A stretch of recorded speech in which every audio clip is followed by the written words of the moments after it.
జై శ్రీకృష్ణ. 19 సంవత్సరాల వయస్సున్న దేవవ్రత మహేష్ రేఖే అనే వేద పండితుడు. ఈ అబ్బాయి పేరు ప్రస్తుతం దేశంలో మారు మ్రోగిపోతోంది. ఎందుకని భారత ప్రధాని నరేంద్ర మోదీ గారు ఈ దేవవ్రత మహేష్ రేఖేను అభినందిస్తూ ట్వీట్ పెట్టారు. దాంతో ఈ యువకుడి గురించి దేశవ్యాప్తంగా ఒక చర్చ జరుగుతోంది. ఎవరి యువకుడు, ఏం చేశాడు అంటే దండక్రమ పారాయణాన్ని 50 రోజుల్లో పూర్తి చేశాడు. అందుకని నరేంద్ర మోదీ గారు నేను చాలా గర్వపడుతున్నాను ఇలాంటి వాళ్ళు మన భారతదేశంలో ఉన్నందుకు అని ఒక ట్వీట్ పెట్టారు. మోదీ గారి ట్వీట్లో ఇంకా ఏమున్నాయంటే, భారతీయ సంస్కృతి పట్ల అభిరుచి కలిగిన ప్రతి ఒక్కరూ ఈ వేదమూర్తి సాధించిన ఘనతపై గర్వపడాలి. 50 రోజుల్లో వీరు శుక్ల యజుర్వేద మధ్యందిన శాఖకు చెందిన 2000 మంత్రాలను నిరంతర పారాయణం చేశారు. ఇందులో భాగంగా ఆయన అనేక వైదిక శ్లోకాలను, పవిత్రమైన పదాలను ఏమాత్రం తప్పులు లేకుండా ఉచ్చరిస్తూ పఠించారు. ఆయన అత్యున్నతమైన గురు పరంపరకు ప్రతీక ఇది అని నరేంద్ర మోదీ గారు ట్వీట్ పెట్టారు. అంతేకాదండి, కాశీ పార్లమెంటు సభ్యునిగా నా నియోజకవర్గమైన పవిత్రమైన కాశీ మహానగరంలో ఈ అసాధారణమైన క్రతువు జరగడం నాకు అమితమైన ఆనందాన్నిచ్చింది అని నరేంద్ర మోదీ గారు వ్యాఖ్యానించారు. అంతేకాదండోయ్, ఈ వేదమూర్తి కుటుంబ సభ్యులకు, వీరికి మద్దతిచ్చిన సాధువులకు, సంతు పురుషులకు, పండితులకు, సంస్థలకు నా ప్రణామాలు అని నరేంద్ర మోదీ గారు ట్వీట్ పెట్టారు. ఈ పారాయణం అక్టోబర్ 2వ తేదీ నుంచి నవంబర్ 30 వరకు వల్లభరాం శాలిగ్రామ్ సంగ్వేద్ విద్యాలయంలో కాశీలో జరిగింది అనేది శృంగేరి మఠం ఇస్తున్నటువంటి సమాచారం. శృంగేరి మఠం తమ సోషల్ మీడియాలో పోస్ట్ చేసింది. ఏమని అంటే, దాదాపు 200 సంవత్సరాల తర్వాత ఇలాంటి స్వచ్ఛమైన అత్యంత క్లిష్టమైన పారాయణం జరిగింది అని వారు పోస్ట్ చేశారు. దండక్రమ పారాయణం అనేది ప్రస్తుతం ఒక చర్చకొస్తోందండి. అన్నట్టు యోగి ఆదిత్యనాథ్ గారు కూడా వీరిని సత్కరించారు, దేవవ్రత మహేష్ రేఖేను. అన్నట్టు దండక్రమ పారాయణం అంటే ఏమిటి అని ఆలోచిస్తే, వేదాలు 4, నిజానికి ఉన్నది ఒకటే వేదము. ఆ వేదాన్ని వ్యాసుడు 4 భాగాలుగా విభజించి ఇచ్చాడు అని మనకు భాగవత పురాణం చెప్తుంది. ఆ 4 వేదాలు ఋగ్వేదము, యజుర్వేదము, సామవేదము, అథర్వణ వేదం. ఈ విషయం మనలో చాలా మందికి తెలుసు. అందులో యజుర్వేదం కూడా ఒకటి. యజుర్వేదము 2 భాగాలుగా ఉంటుంది. మొదటి భాగము శుక్ల యజుర్వేదము, రెండో భాగము కృష్ణ యజుర్వేదము అని పిలుస్తారు. ఈ శుక్ల యజుర్వేదాన్ని తీసుకుంటే మళ్ళీ అందులో 2 శాఖలున్నాయి. కాణ్వా అనే శాఖ, మధ్యందిన అనే శాఖ. ఈ 2 శాఖలలో మళ్ళీ మనం ఈ మధ్యందిన శాఖ కనుక వస్తే అందులో అంటే ఆ సంహితలో 40 అధ్యాయాలు, 303 అనువాకాలు, 1975 మంత్ర ఖండికలు ఉన్నాయి. అందులో 3988 మంత్రాలు, 29625 శబ్దాలు ఉన్నాయి, అంటే పదాలున్నాయి. అక్షరాలలో గనక చూస్తే 88875 అక్షరాలుంటాయి. ఇందులో 2000 మంత్రాలతో ఉన్నటువంటి భాగాన్ని దేవవ్రత మహేష్ రేఖే పారాయణం చేశారు. ఈ అద్భుతమైన కార్యాన్ని వారు పూర్తి చేయడానికి 50 రోజుల సమయం పట్టింది.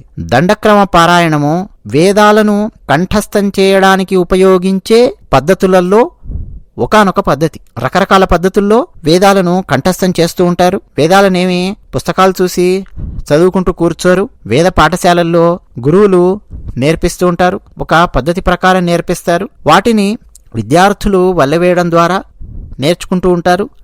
తర్వాత తరాలకు కూడా అలాగే అందుతూ వచ్చింది.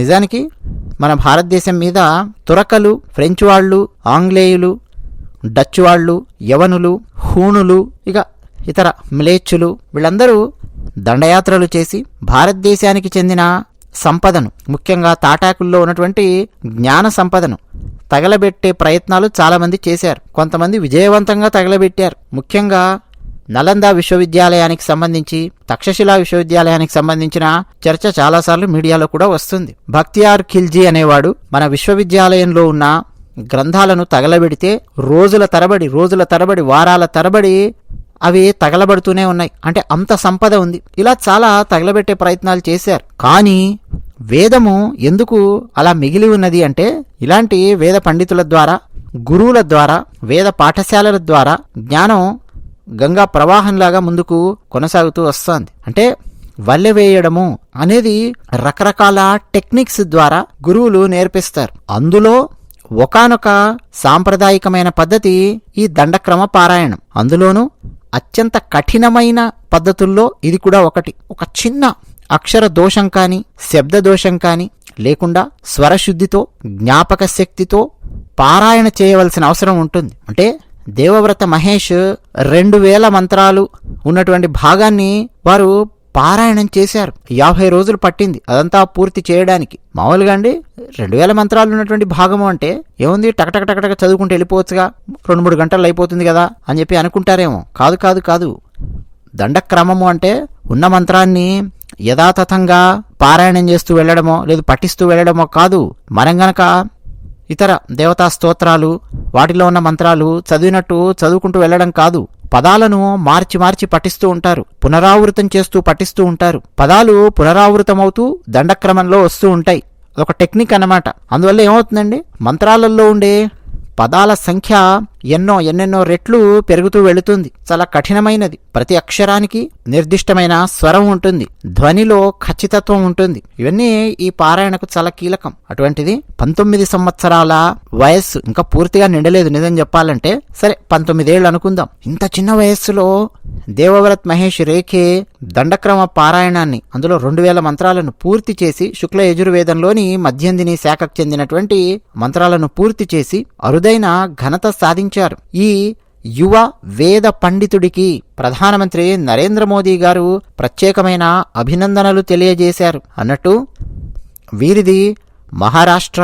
చూడండి ఎలాంటి మహానుభావులు మన భారతదేశంలో ఉన్నారు. ఈ సందర్భాన్ని పురస్కరించుకొని 2 విషయాలు నేను మీకు విన్నవించుకుంటాను. మొట్టమొదటిది, ఎల్బి శ్రీరామ్ గారు తెలుసు కదండి, సినిమా నటుడు, రచయిత తెలుసు కదా.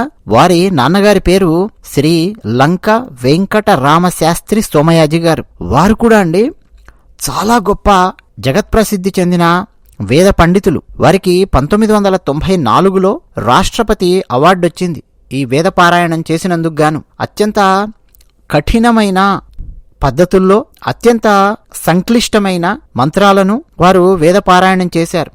రెండో విషయం ఏంటంటే, కె విశ్వనాథ్ గారి స్వర్ణకమలం అనే సినిమా నాకు గుర్తొస్తుంది. మీరు కూడా చూసే ఉంటారు, చాలాసార్లు ఇప్పటికీ టీవీలో వస్తూనే ఉంటుంది. అందులో ప్రభుత్వం వారు ఏదో కాస్త పెద్దవారికి, వేద పండితులకు, కళాకారులకు పెన్షన్ లాంటిది ఏదో ఇస్తుంది, ఆదుకుంటుంది అని పత్రికలో ఏదో ప్రకటన వస్తే వెంకటేష్ భానుప్రియ తండ్రిని తీసుకొని ఆ ప్రభుత్వ ఆఫీస్కు వెళతాడు. అక్కడ ఆల్రెడీ లోపల ఒక వేద పండితుడు పాపం తన మనవన్నో ఎవరినో పిల్లవాడిని వెంటబెట్టుకొని వస్తాడు.